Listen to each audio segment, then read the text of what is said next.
अस्सलाम वालेकुम नाज़रीन, प्रोग्राम न्यूज़ टॉक में वांखे चऊं था भली कार। पंहिंजे प्रोग्राम में ॻाल्हि ॿोल कंदासीं ईरान जे हवाले सां जेका सूरत हाल आहे, जेका जंग वारी सूरत हाल आहे, दो कि उहा हाणे रुकियल आहे ऐं जेके मेन एनर्जी प्लांट आहिनि उन्हनि ते हमलनि जे हवाले सां ट्रम्प साहब इहो ऐलान कयो हो त उहे फ़िलहालु रुकियल रहंदा जेसिताईं हीअ ॻाल्हियूं थियनि थियूं या न।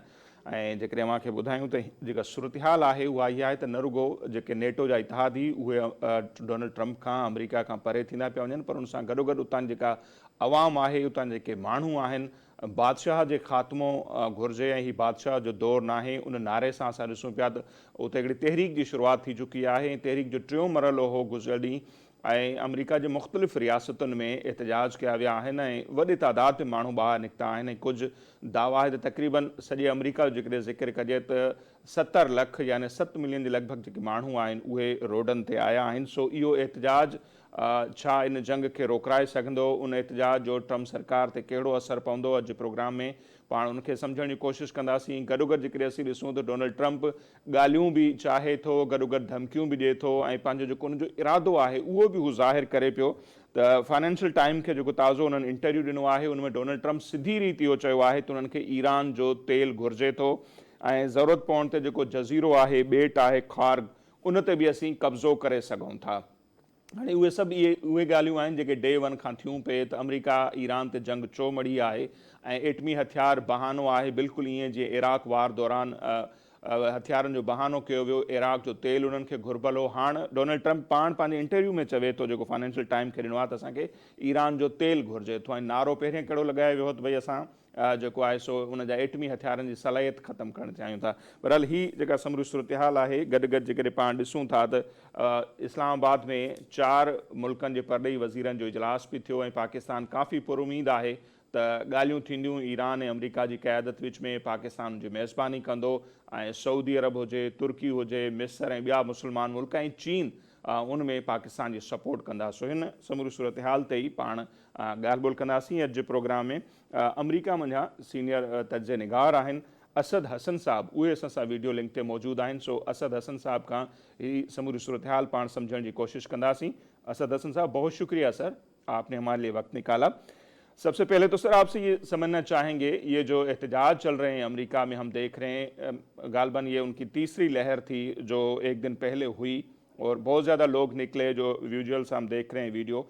लेकिन हम अगर देखते हैं तो इराक वार जब 2003 में हुई थी तब भी हमने देखा था कि अमेरिका में बहुत सारे लोग जो थे वो सड़कों पर आए थे, लेकिन उसका बुश इंतज़ामिया पर कोई असर नहीं हुआ था। इस मरतबा ये जो एहतजाज हो रहे हैं, आपको लगता है कि इनका कोई इम्पेक्ट पड़ेगा ट्रम्प सरकार पर, या जंग इसी तरह जारी रहेगी और ये जो एहतजाज हैं कोई अपना नतीजा नहीं दे पाएंगे? बहुत शुक्रिया आपका। देखिए, ऐसे एहतजाज ज़ाहिर जमहूरी मुआशरों के अंदर क्योंकि इतनी स्पेस है वो अपनी आवाज़ रजिस्टर करा सकते हैं। तो लेकिन क्या ये एहतजाज फौरी तौर पे जो हुकूमत की पॉलिसीज़ होती हैं या फौरी तौर पे जैसे अब करंट जिस एनवायरनमेंट में हम बात कर रहे हैं कि फौरी तौर पे क्या वो जंग रुकवा सकते हैं? तो इसका तो जवाब है कि नहीं।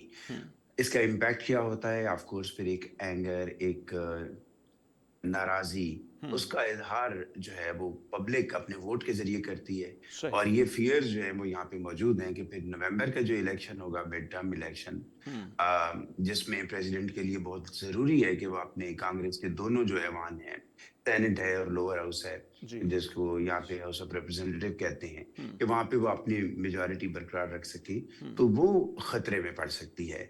लेकिन फौरी तौर पे इसका रजिस्टर होना, अब ज़ाहिर है वैसे भी अगर हम इसको स्ट्रेटेजिकली भी बात करें कि जंग शुरू करना, जंग में रहना, ये दुरुस्त है, ये गलत, ये एक सेपरेट मामला है, लेकिन महज एहतजाज के ऊपर फौरी तौर पे तो वो बैकआउट करने की पोजीशन में नहीं है।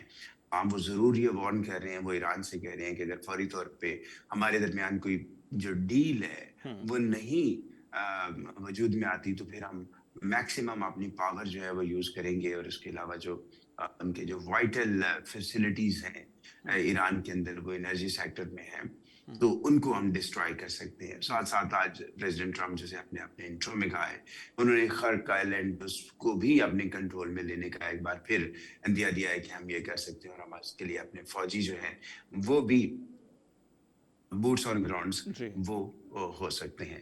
تو آپ کا کوشچن کہ احتجاج جمہوری معاشروں کا حسن ہے, خوبصورتی ہے, لوگ اپنی فرسٹریشن اس کا اظہار کرتے ہیں, اپنی ناراضی کا اظہار کرتے ہیں, اور وہ کر رہے ہیں, اور وہ یہ بھی بتا رہے ہیں کہ جو عوام ہے امریکہ کی وہ کیا سوچ رہی ہے. صحیح آپ جنرلی بھی یہ جانتے ہیں کہ حکومتیں اور عوام بعض کا بالکل دو مختلف پیجز پہ ہوتی ہیں, حالانکہ عوام ہی کی نمائندہ ہوتی ہیں حکومتیں. آگے چل کے پھر اسٹیٹ کی جو مجبوریاں ہیں, ریاست کی جو مجبوریاں ہیں, تو وہ اس وقت لیڈرز یہ سمجھتے ہیں کہ عوام کو اس کی زیادہ ادراک نہیں ہے, ہم ان سے بہتر سمجھتے ہیں. صحیح تو یہ ہے. جی بالکل سر. لیکن اگر ہم دیکھیں پاکستان ہو گیا, بھارت, بنگلہ دیش, اس طرح کے خطوں میں پولیٹیشین اگر کوئی بات کریں تو اب لوگ ان کو سنجیدہ نہیں لیتے. جیسے الیکشن کیمپین میں جو باتیں ہوتی ہیں وہ بہت سی ان میں سے سنجیدہ نہیں ہوتی. لیکن امریکہ جیسے معاشرے میں جہاں پر ڈونلڈ ٹرمپ صاحب دوسری مرتبہ جب آ رہے تھے, الیکشن مہم چل رہی تھی, نعرہ ان کا آپ کو اچھی طرح پتہ ہے کہ کیا تھا, کہ امریکہ کسی جنگ میں نہیں جائے گا, امریکہ کا پیسہ ہو, ہمارے فوجی جوان ہو, ان کو ہم جنگ میں نہیں دھکیلیں گے.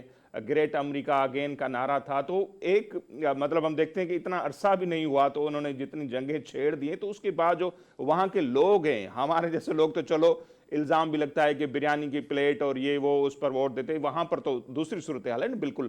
تو وہاں کے لوگ کس طرح دیکھ رہے ہیں کہ ان کا پریزیڈنٹ جس کو انہوں نے چنا تھا اس بنیاد پر پہ کسی جنگ میں نہیں جائیں گے, وہ اس کے الٹ جا رہا ہے, مطلب لوگوں سے اس نے جھوٹ کہا, تو اس کو کیسے دیکھا جا رہا ہے سر؟ اور اس دیکھیں کا کوئی یہی وجہ امپیکٹ پڑے گا آپ کے خیال میں جو یہ جو approval made term rating election ہے؟ ہے, جی جو ان کی مقبولیت ہے اس کا گراف نیچے آیا ہے گریجولی. ان کا جو نعرہ تھا میک امریکہ گریٹ اگین, اس کو یہاں پہ ماگا بھی کہتے ہیں, جی ہے, تو اس کے اندر اس میں خاص طور پہ یوتھ اس کو بہت سپورٹ کرتی تھی. تو یوتھ کے اندر جو ہے وہ اپروول ریٹنگ وہ بھی کم ہوئی ہے, آلموسٹ 37% پہ, یہ لویسٹ ہے پریزیڈنٹ ٹرمپ کے لیے اس ٹینیور کے اندر. تو ایک فرسٹریشن ہے, اور اس نہ صرف یہ فرسٹریشن اس لیے نہیں ہے کہ وہ بہت زیادہ کہنا چاہیے کہ وہ ایران وار کے اگینسٹ ہیں, وہ اس لیے بھی ہے کہ اس کا جو فائنانشیل امپیکٹ ہے وہ یہاں پہ نظر آنا شروع ہو گیا ہے. تیل جو ہے, پیٹرول پرائسز جو ہے وہ کافی زیادہ بڑھ چکی ہیں کم و بیش کئی ریاستوں میں. تو وہ اس کا جو جنگ سے پہلے اور آج کے دن اگر آپ اس کا موازنہ کریں تو $1 پر گیلن وہ فرق آ چکا ہے, اور یہ ہیوج فرق ہوتا ہے یہاں پہ امریکہ کے اندر. اور کئی ریاستوں میں جہاں پہ جیسے ہم واشنگٹن اور اس کے جو ساتھ ایڈجسٹنٹ اسٹیٹس ہیں, ورجینیا ہے, تو یہاں پہ تقریباً 80-85 سینٹ فی گیلن جو ہے وہ فرق آ چکا ہے. اور اس کے ساتھ ساتھ ٹرانسپورٹیشن کی کاسٹ بڑھنے کی وجہ سے جو فوڈ آئٹمس ہیں وہ بھی مہنگے ہو رہے ہیں. تو اس امپیکٹ کی وجہ سے لوگ اپسیٹ ہیں. آپ کا یہ سوال کہ ظاہر ہے کہ یہ بڑی جمہوریت ہے اور دنیا کی سب سے پرانی جمہوریت ہے, جو کمٹمنٹس کی جاتی ہیں اس کے اوپر لوگ رہتے ہیں. تو یہاں پہ جو لوگوں نے ووٹ دیا تھا وہ صرف ظاہر ہے وہ ایک سلوگن نہیں تھا نا کہ جی کہ ہم جنگ میں نہیں جائیں گے, وہ پچھلی حکومت سے ناخوشی کا اظہار بھی تھا. ٹھیک ہے, اس کے علاوہ امریکہ کے اندر اپنے جو ڈائنامکس ہیں پالیٹکس کے اندر, اور جو پولیٹیکل لینڈسکیپ ہے, یا آئی وڈ سے کہ جو وہ شہریوں کی اور ووٹرز کی لینڈسکیپ ہے, اس کے اندر بڑی تبدیلیاں آ رہی ہیں, اور ایک ریزسٹنس ہے. بالخصوص ڈیموکریٹس جو ہے وہ زیادہ تر جو ہے ان کو ایک امیگرینٹس کی سپورٹ ہوتی ہے, اور امیگریشن کے اگینسٹ پریزیڈنٹ ٹرمپ نے ایک سٹینس لیا تھا, اور یہ بھی ایک وجہ تھی کہ ان کو ووٹ پڑا, اور وہ اپنی اس آڈینس کو کئی حوالوں سے خوش رکھنے میں کامیاب بھی ہوئے ہیں. جہاں تک وار ہے, ان کا کلیم تھا کہ میں جنگیں نہیں شروع کروں گا, نوبیل پیس پرائز پہ ان کی نظر تھی, اور خواہش تھی کہ مجھے نوبیل پیس پرائز ملے, میں نے دنیا کی جنگیں رکوائی ہیں. تو الٹیمیٹلی امریکہ جو ہے وہ جنگ میں چلا گیا ہے. تو پبلک کا ری ایکشن آپ کے سامنے آپ نے اس کی شکل میں دیا ہے. باقی یہاں پہ ہم یہ دیکھ رہے ہیں جو ان کے نیشنل اور انٹرنیشنل ٹیلی ویژن چینلز ہیں, جو بڑے پولیٹیکل پینڈٹس ہیں, اینالسٹ ہیں, ڈیفنس اینالسٹ ہیں, وہ لوگ بھی جو انکلائنڈ تھے ٹورڈز پریزیڈنٹ ٹرمپ اور ریپبلکن پارٹی کے, وہ بھی ہمیں تنقید کرتے ہوئے نظر آتے ہیں. سو اس کا مطلب یہ ہے کہ وار کے اگینسٹ ایک اینگر ہے. کافی جو اوپینین ہے وہ شفٹ ہوئی ہے, اور اتنا کھل کے اظہار اپنی اسٹیٹ لیول کی جو پالیسیز بنتی ہے وہ وارز اینڈ مڈل ایسٹ ہو, جیسے اس سے پہلے بھی ہو چکا ہے عراق میں, اور ایون پریزیڈنٹ ٹرمپ کے اس ٹرم میں بھی ایک چپکلش پہلے ہو چکی ہے. سو اس دفعہ وار کے اگینسٹ، ایران کے اگینسٹ، اس ایگریشن کے خلاف ایک زیادہ ووکل ہمیں تجزیہ کار نظر آتے ہیں، زیادہ ہمیں آوازیں اسٹریٹ کے اوپر سنائی دیتی ہیں. صحیح. اچھا سر، اسی تناظر میں ایک سوال پھر آگے چلیں گے. تو جیسے یہ احتجاج اس پر ہم بات کریں تو بہت سارے لوگوں کا یہ کہنا ہے کہ ڈائریکٹ، جیسے آپ نے بھی کہا، وہ تو امپیکٹ نہیں ڈالیں گے ٹرمپ کی پالیسیز پر، لیکن اگر کانگریس میں ان کی اکثریت نہیں ہوتی، 33 سیٹس ہیں غالباً جو الیکشن ہونے جا رہا ہے، تو اگر وہاں پر ان کی اکثریت نہیں ہوتی تو کچھ لوگ یہ بھی کہہ رہے ہیں کہ پھر آگے چل کر اگر یہی پالیسیاں ان کی کنٹینیو رہتی ہیں تو شاید ان کا مواخذہ وغیرہ بھی ہو سکتا ہے ٹرمپ صاحب کا. کیا یہ اتنا آسان ہے، یا اس بات کے کتنے چانسز آپ کو نظر آتے ہیں؟ دو کہ کافی اس میں ٹائم ہے، لیکن اس طرح کی صورتحال آپ کو فیوچر میں کوئی بنتی ہوئی نظر آ رہی ہے اگر یہی پالیسی ٹرمپ صاحب کنٹینیو رکھتے ہیں تو؟ نہیں دیکھیے، اس بات پہ تو نہیں ہوگا کہ آپ نے ایران وار میں چلے گیا ہے، کیونکہ یہ جب آپ اس کا تاریخی پس منظر دیکھیں گے تو پریزیڈنٹ کے پاس یہ پاورز ہیں کہ وہ ایک محدود سطح کی جو ملٹری انگیجمنٹ جی ہے اس کا اختیار رکھتے ہیں. ٹھیک ہے، ابھی 2 بلز یہاں پہ بیک ٹو بیک لانے کی کوشش کی گئی، وہ اپروو نہیں ہوئے، جس میں پریزیڈنٹ کو اور اس کی پاور کو مزید کرب کرنا مقصود تھا کہ وہ اپنے طور پہ کوئی جنگیں شروع نہ کر سکے. سو وہ بل اپروو نہیں ہوئے. سو اگر وہ کانگریس میں تھوڑی بہت اگر وہ دونوں ہاؤسز پہ اپنا کنٹرول کھو بھی دیتے ہیں تو اسٹل یہاں پہ ڈویژن ہے پاور کی. پریزیڈنٹ کے پاس اپنی طاقت ہے، کانگریس کے پاس اپنی طاقت ہے. جہاں پہ امپیچمنٹ کی بات ہے یہ بہت قبل از وقت ہے، لیکن یہاں پہ ہمیں سنجیدہ لوگ جو ہیں اس پہ بات کرتے ہوئے سنائی دیتے ہیں. اس کی ریزن صرف ایران وار نہیں ہوگا، اس کی ریزن یہ ہے کہ وہ جو امریکہ کی سیکیورٹی اور نیشنل سیکیورٹی کو جن خطرات سے دوچار کیا گیا ہے اس کو بنیاد بناتے ہوئے یہ چیزیں ہوں گی. لیکن پریزیڈنٹ ٹرمپ اور اگر ان کے کیمپ کی جانب آپ دیکھیں تو ان کا کیمپ یہ سمجھتا ہے کہ اگر ان کا جو make America great again and make America rich again کا جو سلوگن ہے، جی اور آج بھی وہ ایران کے آئل ریزروائرز پہ کنٹرول کی بات کر رہی ہے، سو اس کا مطلب ہے مور منی، مور آئل فار امریکہ. سو اگر لیٹس سے تصویر کا دوسرا رخ یہ ہے کہ ملٹریلی یہ پاسبل ہے یا نہیں، آئی ریئلی ڈونٹ نو. میں ڈیفینس کا یا کم از کم ان چیزوں کا ایکسپرٹ نہیں ہوں کہ ملٹریلی وہ کیسے اس کو انگیج کر سکتے ہیں اور یہ کیسے آکوپائی کر سکتے ہیں یا اپنے کنٹرول میں لا سکتے ہیں. لیکن لیٹس اسیوم کہ جیسے وہ سوچ رہے ہیں اور امریکہ ریچ ہوتا ہے تو اپنے پبلک کو تو وہ فیسیلیٹیٹ کریں گے نا. جو آئل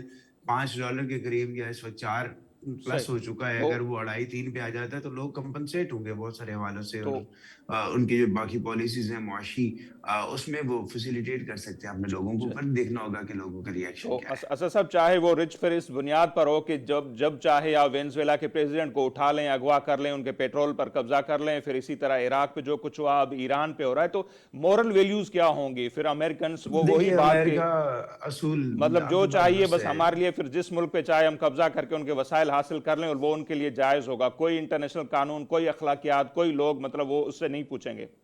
دیکھیں یہ میں تو نہیں کہہ رہا، لیکن اس نہیں نہیں، وقت اسے سمجھنا چاہ دنیا، رہے ہیں. جی نہیں میں وہی بتا رہا ہوں کہ لیکن دنیا میں کنسرن یہی ہے کہ کوئی ایتھکس ہوتی ہیں، موریلٹیز ہوتی ہے، ایون جنگوں کے اندر اصول ہوتے ہیں اور جنگلوں کے بھی اصول ہوتے ہیں. جی، ہمارے یہاں تو ایک بڑی مشہور اردو پوئم بھی ہے، نظم ہے، بالکل. سنا ہے جنگلوں کا بھی کوئی دستور دستور ہوتا ہے. ہوتا ہے. تو اب اس وقت تو ہر دستور، ہر آئین، ہر قانون، تمام جو معیار ہیں موریلٹی کے، اخلاقیات کے، وہ پامال ہوتے ہوئے دکھائی دے رہے ہیں. اس پہ جو سینسیبل لوگ ہیں یا جو جمہوریت کے اوپر بھروسہ رکھنے والے لوگ ہیں وہ مایوس ہوئے ہیں، امریکہ کے اندر بھی، باقی دنیا میں بھی. سو ڈیموکریسی ایز سسٹم چیلنجڈ ہے، اس کو چیلنج فیل کرنا چاہیے.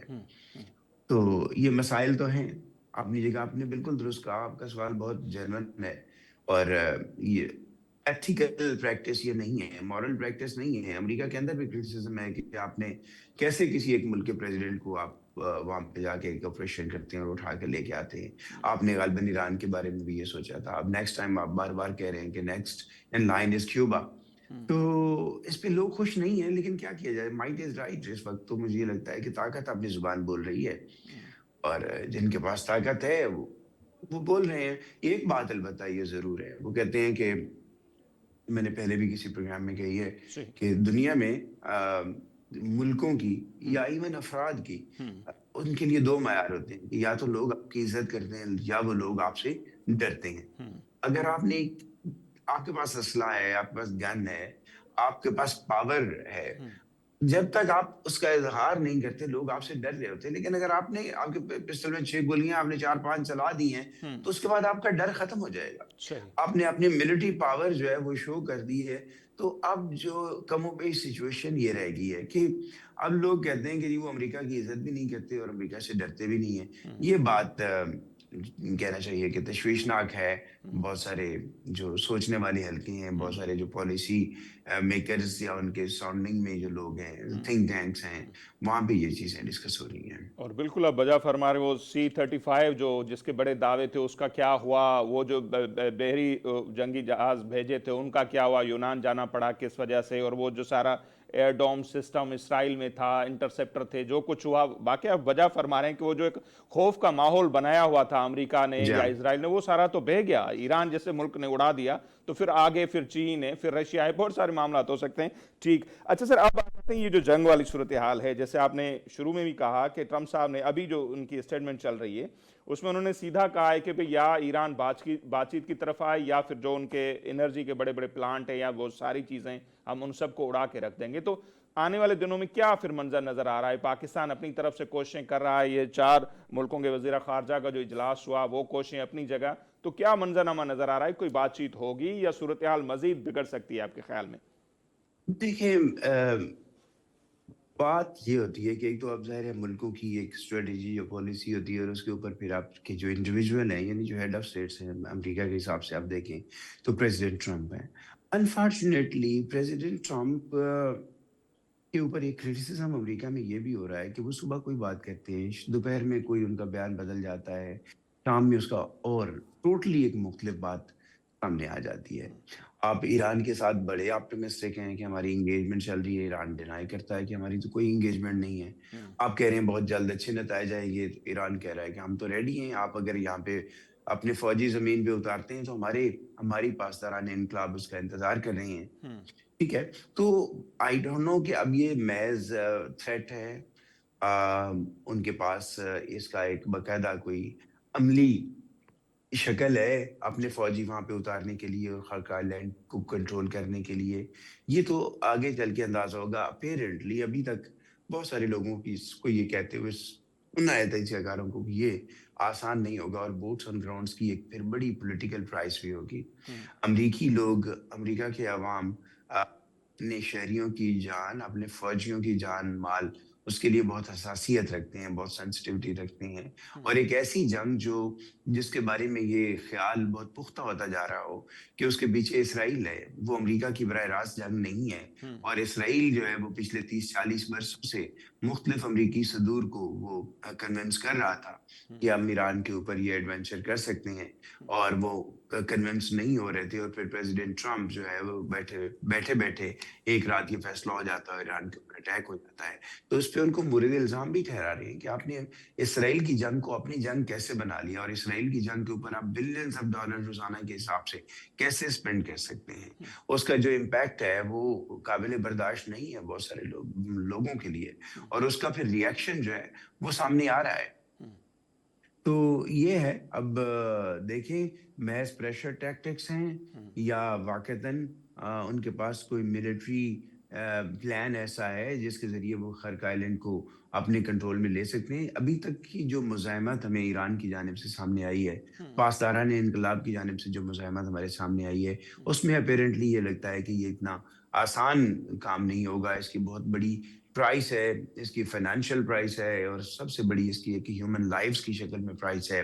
اور امریکہ کے لوگ بتوں میں اپنے فوجیوں کی جو ڈیڈ باڈیز ہیں وہ وصول کرنے میں زیادہ خوش نہیں ہوتے ہیں. وہ میں نے جیسے پہلے کہا کہ پھر اس کی ایک بہت بڑی پولیٹیکل پرائس بھی ہوتی ہے. تو کیا ریپبلکن پارٹی، کیا پریزیڈنٹ ٹرمپ اس کے لیے تیار ہیں، یہ دیکھنا پڑے گا. ٹھیک، بہت شکریہ سر. اسی سلسلے میں پھر آنے والے دنوں میں بھی آپ کو ہم زحمت دیں گے. آپ نے ہمارے لیے وقت نکالا، آپ کا بہت شکریہ. اسد حسن صاحب امریکہ میں اساسا ٹیلی فون لائن تے موجود ہوا USA ऐं उन जो मौक़िफ़ जे साम्हूं आहे. बिल्कुलु ॾिसूं था त थियण छा पियो वञे, धमकियूं बि हलनि पियूं, गॾोगॾु ॻाल्हियुनि जूं बि ॻाल्हियूं थियनि पियूं थियूं. ऐं जीअं मूं इंट्रो में तव्हांखे चयो त केॾी हिकिड़ी नक जी पकाई सां हिकिड़े सुपर पावर जो मुल्क जो प्रेसिडेंट इहो चवे त भई असांखे तेल खपे थो, तेल खपे थो मीन्स माना जंहिं मुल्क जा वसीला खपनि असां उन जे प्रेसिडेंट खे खणी सघूं था। दोमेरो साहब जो मिसाल आहे वेनेज़ुएला जो, उनजी वाइफ खे खणी सघूं था, अगवा करे सघूं था। ईरान में इराक में तेल खपे असां उते जंग मड़े सघूं था, हाणे ईरान जो तेल खपे असां उते जंग मड़े सघूं था। त पोइ इहे अख़लाक़ियात, पोइ इंटरनेशनल लॉ, पोइ डेमोक्रेसी, पोइ इंसानी हक़, पोइ जमहूरियतूं, पोइ यूनाइटेड नेशन, पोइ इहे इदारा, पोइ इहे दावा कहिड़े क़िस्म जा आहिनि। उतां जा माण्हू जेके पाण खे वॾो सिविलाइज़्ड चवंदा आहिनि, इंसानी हक़नि जा चैंपियन, उहे ज़ाहिर आहे उनखां पुछाणो कंदा, कहिड़ो कंदा, इहो वक़्तु ॿुधाईंदो। ऐं ॾिसूं था त वाक़ई जेकॾहिं उहो पंहिंजा फ़ौजी उते लाहे थो, इन जज़ीरे खे हासिलु करण जी कोशिशि करे थो, त ईरान जो रद्दमल छा हूंदो ऐं पोइ इहा जंग कहिड़ो रुख़ अख़्तियार कंदी, उन ते पाण वधीक ॻाल्हि ॿोल कंदासीं। पर हिते वक़्तु थिए पियो मुख़्तसिर ब्रेक शो, ब्रेक वठंदासीं, वापसि ईंदासीं त इन ते पाण अञा वधीक ॻाल्हि ॿोल कंदासीं।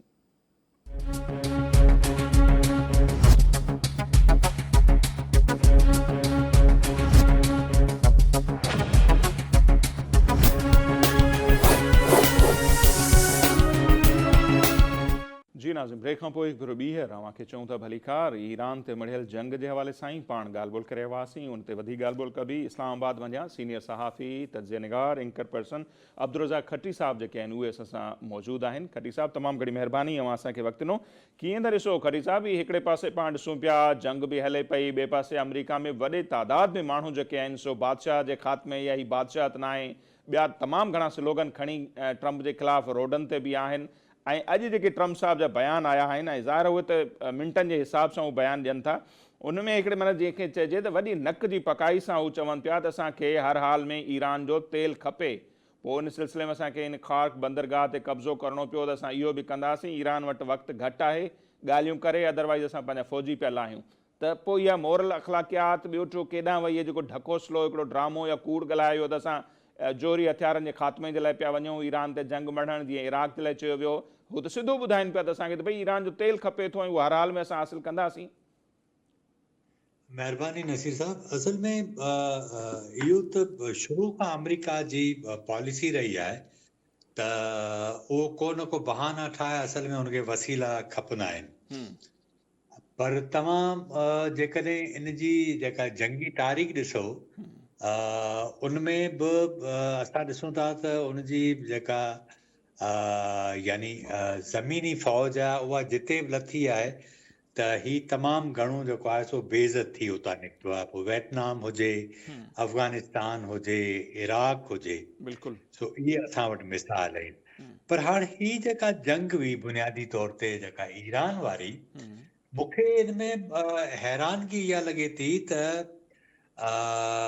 एॾी जल्दी बि ट्रंप खे जो हुन इन जा साइड इफेक्ट छा हूंदा, इन सॼी सूरत हाल में नतीजा छा निकिरंदा, यानी ईरान जी जोग्राफी, ईरान जी सियासत, ईरान जी नफ़सियात, ईरान जो मिज़ाज, इहे बुनियादी तौर ते जेके शयूं आहिनि उन्हनि खे हिननि असेस ई कोन कयो। यानी हींअर हिकिड़ी ख़बर आई हुई 28 फरवरी खां पोइ जॾहिं हिननि खे अंदाज़ो थी वियो त जंग जेको आहे उहो त असांजे कंध में पवे थी, त पोइ इहा ख़बर आई त इन कैमरा ब्रीफिंग ॾिनी वई ट्रंप खे। उनमें पेंटागोन इहा ॻाल्हि कई त असां हुनखे चयो त इहो जंग जेको आहे तव्हां शुरू कंदो त आपना हुरमुज़ बंदि करे छॾींदो। त ट्रंप चयो त जीअं असां हिट कंदासीं आयतुल्ला खामनाई उनजी टीम खे त रिजीम चेंज थी वेंदी ऐं इहा नौबत ई कोन ईंदी। पर गुज़िरियल तव्हां ॾिसो त जेका सूरत हाल आहे इहा हिस्ट्री जे पढ़ो त गुज़िरियल 40 सालनि खां आबना हुरमुज़ में कोई 7 जज़ीरा आहिनि, ठीकु आहे, 7 आइलैंड आहिनि, ऐं उहे दुनिया जा ख़ूबसूरत तरीन आइलैंड आहिनि। ऐं उनजे अंदरि त तव्हां यूट्यूब करे ॾिसो, तव्हांखे ख़बर पवंदी त उनजे अंदरि एॾियूं वॾियूं गारूं आहिनि। ऐं उन्हनि जे अंदरि हाणे मूं रिसर्च कई त मूंखे ख़बर पई त उन्हनि जे अंदरि त ड्रोन जूं ऐं मिसाइल फैक्ट्रीज़ ठहियल आहिनि ऐं 7 मां 6 जज़ीरा आइलैंड जे अंदरि। तो ही जेकॾहिं फर्ज़ करियो कंट्रोल कनि था, ऐं उहो कंट्रोल उन सूरत में थींदो जॾहिं ईरान में रिजीम चेंज थिए, ऐं ज़ाहिर आहे उहो एॾी ईज़ी कोन थींदी। ऐं हिन वक़्त ताईं त मूं त अॻु में इहो ॿुधो हो त पेंटागन हिन खे चयो आहे ट्रम्प खे त जेकॾहिं अवां ज़मीनी फ़ौज लाहींदो त 15 खां 20 हज़ार ताबूत तव्हांखे जेके आहिनि सो ख़ाली रखणा पवंदा, छाकाणि त एतिरी जेको आहे सो फ़ौजी मरी सघंदा। पर हाणे जेका रिपोर्ट्स अचनि पियूं उनमें हू चवनि था त ईरान खे फतेह करण जे लाइ 15 खां 20 लख फ़ौज लाहिणी पवंदी। ऐं एॾो वॾो रिस्क तव्हांखे लॻे थो त ही मौजूदा ट्रम्प सरकार खणंदी, जेॾो वरी माण्हुनि में बि हिकिड़ी कावड़ असांखे नज़र अचे पई जेके रोडनि ते आहिनि, त लाश जॾहिं अमेरिका पहुचणु शुरू थिया त पोइ त उहा अञा वधीक शिदत ईंदी उन कावड़ में। पर उनमें ॾिसो न हिन जी जेको अक्रॉस लाइफ तव्हां ॾिसो हिन जी स्टडी कयो त ही पाण सिंधी में चवंदा आहियूं त माण्हू वेठल ॻोठ पंहिंजा जेके हूंदा आहिनि, जी जी, यानी हिन जी ट्रम्प जी इहा सूरत हाल आहे जो हाणे मूंखे कंहिं महिल डपु थींदो आहे त ही एटमी को अटैक न करे विझे ईरान मथां, इन करे त सभु जेके हिन जा अंदाज़ा हुया उहे अंदाज़ा ग़लति साबित थिया आहिनि। ऐं हाणे जेकॾहिं ही हितां बैक थिए थो त हिन रुगो हिन जो बैक थियणु कोन्हे, हिन जी चौधराहट ख़तमु थी वेंदी, मिडल ईस्ट मथां ईरान जी ताक़त वधी वेंदी। ऐं हाणे अरबनि जे लाइ इशू इहो थी वियो आहे त उन्हनि खे इहा रियलाइज़ेशन थी आहे त असां अमेरिका सां इताद करे पंहिंजे पाण खे हचा में विझी छॾियो आहे। सो हिकिड़े पासे इसराइल बज़ाहिर त इन्हनि सां आहे, पर इसराइल जेको कुझु करे थो उहो पंहिंजे मुफ़ादनि जे लाइ करे थो, त उनजे नतीजे में जेका सूरत हाल थिए थी, सो मूंखे इहो को एॾो तकिड़ो थींदे नज़र कोन थो अचे, छाकाणि त ट्रम्प पोयां पेर कंदो आहे उनमें देरि कोन लॻंदी आहे। पर हिन वक़्तु जेका हिन सां सूरत हाल आहे, ईरान जे अंदाज़ सां हुनखे टफ टाइम ॾिनो आहे। ॾिसो न $50,000 जो जेकॾहिं हिकिड़ो ड्रोन आहे उनखे रोकण जे लाइ इहे जेके मीज़ाइल उछलनि था, थैड मीज़ाइल आहिनि, ॿिया जेके इंटरसेप्टर आहिनि, उहो $1 मिलियन खां $3 मिलियन बिल्कुलु जा आहिनि। यानी $50,000 वारी शइ खे रोकण जे लाइ हिननि खे ही $1 मिलियन खां $3 मिलियन ख़र्च करणो पवे थो।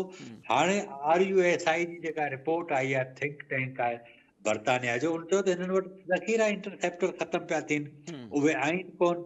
ऐं उन जे लाइ जेका जंहिंसां इहे ठहंदा आहिनि उन जे लाइ जेका रेयर अर्थ खपंदा आहिनि उहो चाइना 2025 खां बंदि करे छॾिया आहिनि। त हिननि जी सूरत हाल तमामु घणी ख़राब थी वई आहे। अच्छा सर, वेठल ॻोठ पंहिंजा ते यादि आयो त चवंदा 2017 में अमेरिका जे 27 माहिर नफ़्सियात डॉक्टरनि गॾिजी ट्रम्प साहिब जे ज़हनी सिहत ते किताबु लिखियो, जंहिंमें उन्हनि 27 डॉक्टरनि इहो करार ॾिनो त मेंटली इल आहे।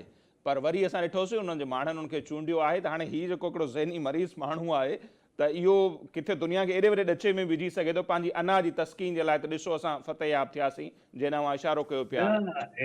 नसीर इहे 227 कोन हुया, इहे 230 माहिर नफ़्सियात हुया जेके अमेरिका जा सभिनि खां मशहूर मेंटल हेल्थ जा डॉक्टर हुया। ऐं उन्हनि न्यूयॉर्क टाइम्स में इहो इश्तिहार ॾिनो हुयो, जंहिं ते मूं कल टियों ॾींहुं प्रोग्राम कयो हुयो। उन में एक्चुअल थियो ई आहे त हिन जेके किताब लिखिया आहिनि, यानी इन हद ताईं हिकिड़ो उन्हनि हिन खे बदखा ख़ुदि परस्त करार ॾिनो आहे, धोखेबाज़ करार ॾिनो आहे। यानी दुनिया जूं जेके बि बुरायूं के हिकिड़े माण्हू में थी सघनि थियूं उहे सभु उन्हनि ॾिनियूं आहिनि। ऐं हिन उन ते जेको आहे सो को रिएक्ट कोन कयो। हालांकि इहो मञूं था त वॉल स्ट्रीट जर्नल ते हिकिड़ी का ख़बर हुई, उन ते $10 अरब जे हर्जाणे जो केस दाख़िल कयो आहे, पर उन्हनि डॉक्टरनि ते हिन कोन कयो। सो मक़सदु चवण जो इहो त हीअ जेका सूरत हाल आहे इहो 2024 जी ॻाल्हि आहे, हाणे जी ॻाल्हि आहे। हिन जो तव्हां ॾिसो न, ही बुनियादी तौर ते हिन खे हिकिड़ी बीमारी इहा आहे त हिन खे ॻाल्हियूं विसरी वेंदियूं आहिनि, हिन ख़बर ई कोन पवंदी आहे छा पियो चवां। ॿियो हिन में हिकिड़ी आदत आहे त लफ़्ज़नि जी डेग कंदो आहे, लफ़्ज़नि खे छिकींदो आहे। ऐं हिन खे यानी मूंखे ॿुधायो, उनजो नंढड़ो मिसाल इहो आहे त मोहम्मद बिन सलमान जे नाले मां हिन पासे आयुसि पियो त लफ़्ज़नि जी चूंड ॾिसो, एॾा जेके हुननि जा इतादी उन लाइ जेके लफ़्ज़ था ॻाल्हाइनि जंग जे माहौल में। हा, जंग जे माहौल में। ऐं सची ॻाल्हि इहा आहे त इन जे सऊदी अरब जे ई एग्रीमेंट जी बुनियादनि ते इहो पेट्रो डॉलर आहे, ऐं जंहिंजी बुनियादनि ते हिननि जी मईशत बीठल आहे। बिल्कुलु। सो ही मूंखे ॾिसो न, तव्हां रुगो थोरो जेकॾहिं इनखे ज़ूम आउट करे शयुनि खे ॾिसो त तव्हांखे अंदाज़ो थींदो त हिन ट्रंप जे अचण जो जेको फ़ाइदो चाइना खे, जेको फ़ाइदो रशिया खे थियो आहे, सही। उहो अमरीकी अवाम खे कोन्हे थियो, नेटो खे कोन्हे थियो, मिडल ईस्ट में हूंदा जेके इतादी आहिनि उन्हनि खे कोन्हे थियो। सो बुनियादी तौर ते ही हिकिड़ो अहिड़ो आपघाती क़िस्म जो सदर आहे जेको पाण खे बर्बाद करे छॾींदो, पर दुनिया जे माण्हुनि खे हिन बर्बाद कयो आहे। हैरानगी इहा आहे त हाणे मुज़ाहिरा थिया आहिनि, पर हिन जी जेका वॾे मां वॾी ख़राबी इहा आहे त ही शिदत पसंद राइटिस्ट आहे। यानी इन क़िस्म जो पादरी घुरायो उते पंहिंजे ओवल ऑफिस में दुआऊं वेठो कराए। बिल्कुलु। सो ही मूंखे छा थींदो मूंखे ॿुधायो, पहिरियों दफ़ो ईअं थियो आहे। मूंखे कंहिंखे लॻंदो इहो आहे माज़रत सां त हे असां वटि जॾहिं पाकिस्तान में इन्हनि इस्टेब्लिशमेंट इमरान ख़ान वारी हुकूमत जो जेको तजुर्बो कयो हो, सही। सो उनजी कैबिनेट में बि इन क़िस्म जा माण्हू हुया, ख़बरूं वॾियूं कबियूं, ऐं उनखां पोइ जेका सूरत-हाल थींदी उनजा नतीजा थींदा। हिन जी तव्हां सॼी कैबिनेट जो जाइज़ो वठो न। सही। सॼी कैबिनेट जी हालत इहा आहे, तू पेट हेग्सेथ जेको आहे उन शायदि कल टियोड़ी इहा ॻाल्हि कई आहे त दुनिया खे ख़तरो ई इस्लाम खां आहे। हा, बिल्कुलु। ॻाल्हि इहा आहे त ख़तरो इस्लाम खां आहे त हे जेके मिडल ईस्ट जा अरब आहिनि, जेके तव्हांजा इतादी आहिनि, उहे केरु आहिनि? उन सां गॾोगॾु जेको इसराइल में हिननि जो वेठो आहे सफ़ीर, उहो चए थो त बाबा बाइबल में लिखियलु आहे त ग्रेटर इसराइल ठहंदो, माने इहे सभु अरब मुल्क सऊदी अरब जे अधु ताईं असां खणी वेंदासीं। हुननि जा सफ़ीर उते वेही स्टेटमेंट ॾियनि त पोइ इहो अरबनि ते छा गुज़रनी हूंदी? न, हिन त ॾिसो न, एक्चुअली छा आहे त 5.5 करोड़ जेके आहिनि उहे अमेरिका में सेहुनी ईसाई आहिनि, यानी ज़ायनिस्ट क्रिश्चियन आहिनि, ऐं उन में वॾी अक्सरियत जेके आहिनि सो इन्वेस्टर्स आहिनि, ॿिया आहिनि। बाक़ी जेके ॿिया यहूदी आहिनि उनजी तादाद कुल मिलाए कोई 1.5 करोड़ आहे अमेरिका में। सो उन्हनि जो इम्पैक्ट तमामु वॾो आहे। हिन जंग में बि नेतनयाहू उनखे ड्रैग करे वठी आयो, गेले वठी आयो। हाणे हे हमारा पंहिंजे ई गंद में तिरके पियो, हिन खां निकिरण जो को रस्तो कोन थो मिले।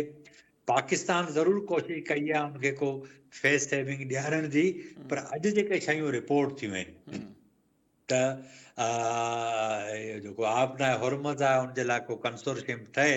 सो मूंखे नथो लॻे त को ईरान राज़ी थिए त आबनाए हुरमुज़ सां जेकॾहिं ईरान विथड्रा थियो पोइ त हे सभु उनखे कुटे मारे खाई खपाए छॾींदा। इहा ई हिकिड़ी शइ आहे जंहिंजे करे सॼी दुनिया ते इम्पैक्ट पियो आहे।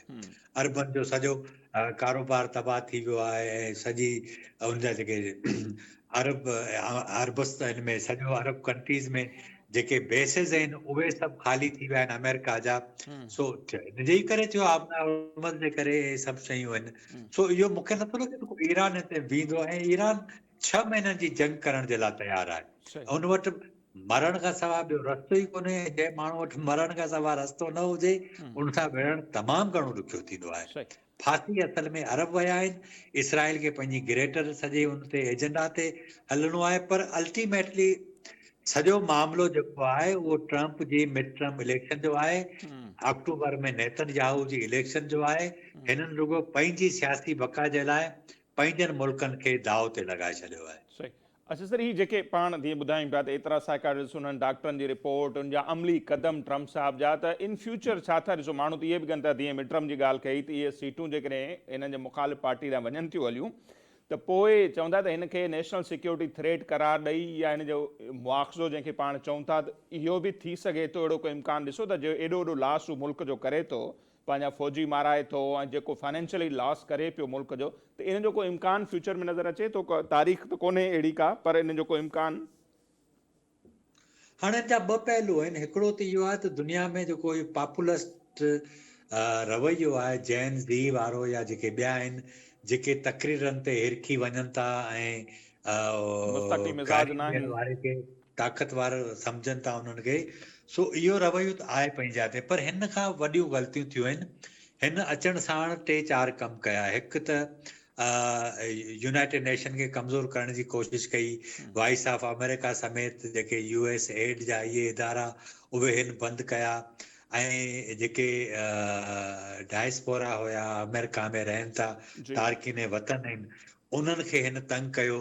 टैरिफ ब्लैकमेलिंग कई, नेटो खे ब्लैकमेल कयो ऐं वॾे मां वॾो हिन जो कमु कयो त ईरान में जॾहिं ही इन जंग शुरू कई त उनजी कांग्रेस खां मंज़ूरी कोन वरिती। जी तव्हां अफ़गानिस्तान जो रिकॉर्ड ॾिसो, इराक जो ॾिसो, त जेके बि उन वक़्तु सदर हुया उन्हनि त कांग्रेस खां बि वरिती। अफ़गानिस्तान वारे मामले में मुंहिंजे ख़्याल में हे UN खां बि हिननि मंज़ूरी वरिती हुई। सलाम हिन दफ़े कुझु बि कोन्हे कयो।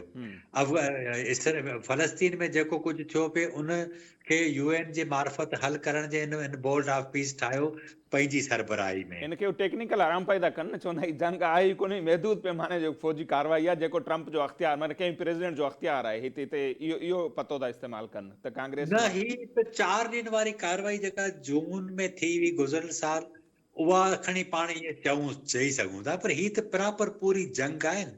ॿ ॿेड़ा आया, वापसि भॼी विया, उनजा बेस उहे मुतासिर थिया आहिनि, मैरीन्स लाथियो अथनि, ॿिया आर्मी लाथी अथनि, सभु शयूं आहिनि ऐं जहाज़ किरिया आहिनि। ही त पूरी मुकमल जंग आहे। ही त असल में मिड टर्म इलेक्शन बुनियादी तौर ते जेकॾहिं थी ऐं डेमोक्रेट्स खटे आया त हिन जी इम्पीचमेंट थींदी, छो त ही हिकिड़ो ॿ दफ़ा बची वियो आहे। हिन जी इम्पीचमेंट थींदी ऐं उन में मूंखे लॻे थो त एप्स्टीन फाइल जेको आहे, जी जंहिंमें इसराइल सॼो हिनखे ब्लैकमेल कयो आहे, एप्स्टीन फाइल जे करे इम्पीचमेंट हिकिड़ो ॿियो मरहलो हूंदो। सो ही शायदि डिस्क्वालीफाइड थींदो, मुमकिन आहे हिनखे का वॾी सज़ा बि अची वञे। सो ॾिसजे छा थिए थो। अमेरिका जो पंहिंजो हिकिड़ो निज़ाम आहे, पर कुझु शयूं हिन वक़्तु साबित थियूं आहिनि। हिन जंग घणियुनि शयुनि खे खोलियो आहे, अमेरिका जे निज़ाम खे खोले छॾियो, हिननि जी सॼी अकुलमंदी जेका आहे उनखे खोले छॾियो। हिननि जो ईरान जी जेको जंग ख़ौफ़ हो सॼो उनखे ख़तमु करे छॾियो त भई एॾा जंगी बहरी ॿेड़ा अथनि, हिननि वटि C-30 F-35 आहे, उहो सॼो ख़ौफ़ बि त टुटो न हिकिड़ो, त ही कुझु नथा करे सघनि। सभु कुझु असल में ॾिसो ही जेको पुलिस हूंदी आहे या फ़ौज हूंदी आहे, जेको बि हूंदो आहे, असल में रिट हूंदी आहे। उहा जेकॾहिं जॾहिं टुटी वञे थी त पोइ डीमोरल थी थो वञे जी ऐं इत्यादि अॻे कावड़ियल आहिनि। मूंखे ॿुधायो त पहिरियों दफ़ो थियो आहे जो जर्मनी चवे थी, नेटो जो जेको अॻूणो सरबराह उहो चवे थो त ईरान जी जंग में वञणु माना टाइटेनिक जो टिकट ख़रीद जी करणु आहे। बिल्कुलु। त यानी सभु हिनखे चवनि था, मञनि नथा। उहो सबबु इहो आहे त हिन कंहिंखे बि माण्हू करे कोन थो सम्झे ऐं हिन जी बुनियादी ख़राबी इहा आहे। हिनखे मुंहिंजो ख़्यालु आहे त कंहिं ॻोठ में बि जेकॾहिं को माण्हू हिन जो हुजे त माण्हू हुनखे थू थू करे ॻोठ मां कढी छॾीनि। ऐं इतफ़ाक़ इहो आहे त हिकिड़े अहिड़े मुल्क जो सदर थी वियो आहे जंहिंखे माण्हुनि वोट कया आहिनि, सो इहो भोगणो पवंदो आहे। कॾहिं कॾहिं क़ौमनि जे हिसे में हिन क़िस्म जी ज़िलत ईंदी आहे, भोॻींदा आहिनि। सो हाणे अमेरिकन त भोॻींदा, पर बुनियादी तौर ते अमेरिकन जो जेको वोट आहे उहो हाणे रियलाइज़ थियो आहे त उहो सॼी दुनिया जे माण्हुनि जे लाइ कीअं वॾो अज़ाब पैदा करे सघे थो। सो उहो पाण जी सभु भोॻूं था। ठीकु, वरी महिरबानी खटी साहिबु। ऐं असांखे वक़्तु न आहे, ॻाल्हि उहा ई आहे जेका आख़िरी जुमिला त जेकॾहिं ॻोठ में बि अहिड़ो को माण्हू हुजे उनखे नेकाली मिले। बहरहाल हीअ हिकिड़े सुपर पावर जो प्रेसिडेंट आहे जंहिंजी मेंटल हेल्थ जे हवाले सां उतां जा डॉक्टर चवनि था, जेको कुझु हुन ते किताब लिखियलु आहिनि ऐं डेली बेसिस ते उहे अंदाज़ सां स्टेटमेंट ॾियनि था। कॾहिं ग्रीनलैंड ते कब्ज़े जी ॻाल्हि, कॾहिं वेनेज़ुएला जे सदर खे, उनजी घरवारी खे खणी छॾियो, कॾहिं नेटो खे धमकियूं त पोइ तव्हांजो फ्यूचर ॾाढो तारीख़ हूंदो, कारो दौरु हूंदो जेकॾहिं तव्हां असांजो साथ नथा ॾियो। कॾहिं चए थो त असां हाणे बाबा असां एटमी सलाहियत ख़तमु करे छॾीसीं ईरान जी जून 25 में, वरी हाणे चए थो त असां ॿीहर ख़तमु कईसीं। त विच में आई किथां। कॾहिं चए थो त हीअ जंग जेका आहे असां विढ़ूं पिया था एटमी हथियारनि जे ख़ात्मे लाइ, हाणे सिधो चवंदा थी पेट्रोल जे लाइ जंग आहे, कॾहिं हुनखे मज़हबी रंग ॾिए थो। बहरहाल जेके तमाशा थियनि पिया उहे बि ॾिसूं पिया ऐं उहे अमेरिका जहिड़े मुल्क में थियनि पिया जिन माण्हुनि खे वोट न हूंदो, उहे बि ज़ाहिर हाणे पंहिंजे पाण खे जेको कुझु चवंदा हूंदा उहो मां हिते चई नथो सघां। बहरहाल असांजे प्रोग्राम जो वक़्तु हिते पुॼाणी थो पहुचे। बहरहाल असांजी दुआ, असांजी ख़्वाहिश इहा ज़रूरु आहे त दुनिया में अमन हुजे, कॾहिं बि जंग न हुजे। सो थिए छा पियो ईंदड़ ॾींहंनि में हीअ जेके कोशिशूं पाकिस्तान या ॿिया मुल्क वठनि पिया, इहे कामयाबु वेंदियूं कोशिशूं, या इन जंग में शिदत ईंदी। जेका सूरत हाल हूंदी ईंदड़ ॾींहंनि में पाण उन ते ॻाल्हाईंदासीं। अॼु जे प्रोग्राम मां असांखे ॾींदा इजाज़त। अल्लाह निगहबान।